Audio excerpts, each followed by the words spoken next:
The sum of squares of two consecutive even integers is 340, find the numbers.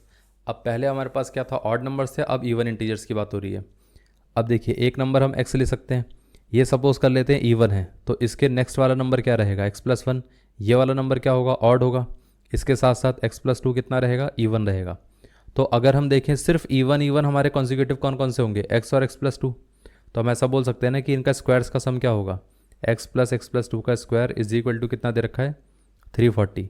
तो हम ऐसा बोल सकते हैं x² plus 4 plus 4x is equal to कितना आ गया, 340 आ गया।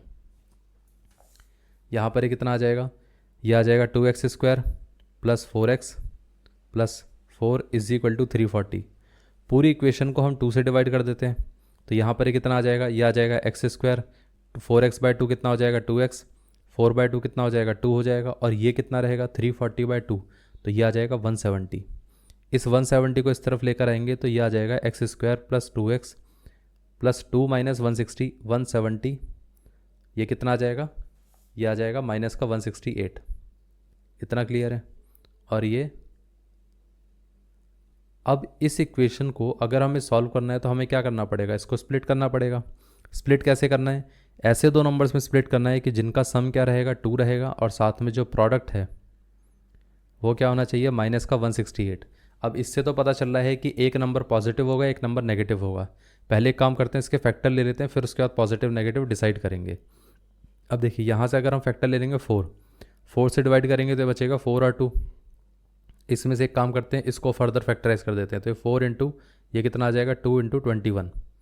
प्रॉब्लम ये है कि अभी भी अगर हम देखें तो ये हमारे पास 8 आता है, ये हमारे पास 21 आता है। इन दोनों में कोई डिफरेंस अगर हम देखें तो इन दोनों के बीच में गैप तो हमारे पास 2 का आ नहीं रहा है, तो इसको फर्दर फैक्टराइज कर देते हैं। तो ये हो सकता है 4 इंटू 2 इंटू 3 इंटू 7। इतना क्लियर है।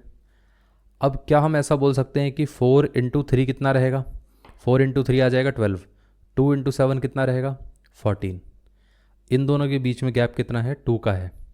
अब हमें क्या करना है, एक नंबर नेगेटिव एक नंबर पॉजिटिव। अब देखिए सम अगर हमारे पास पॉजिटिव है तो लार्जर नंबर पॉजिटिव रहेगा, स्मॉलर नंबर नेगेटिव रहेगा।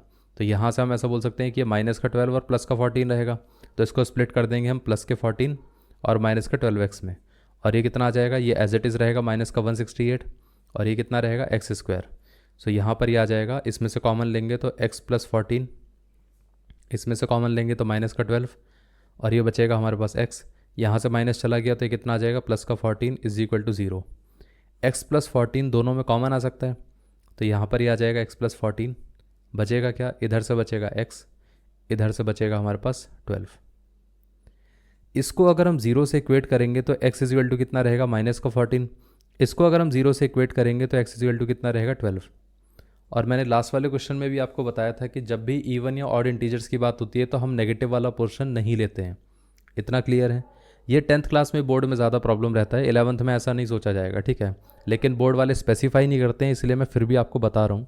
वो स्पेसिफाई नहीं भी करेंगे तो भी हम नेगेटिव वाला पार्ट कंसिडर नहीं करते हैं। इतना क्लियर है।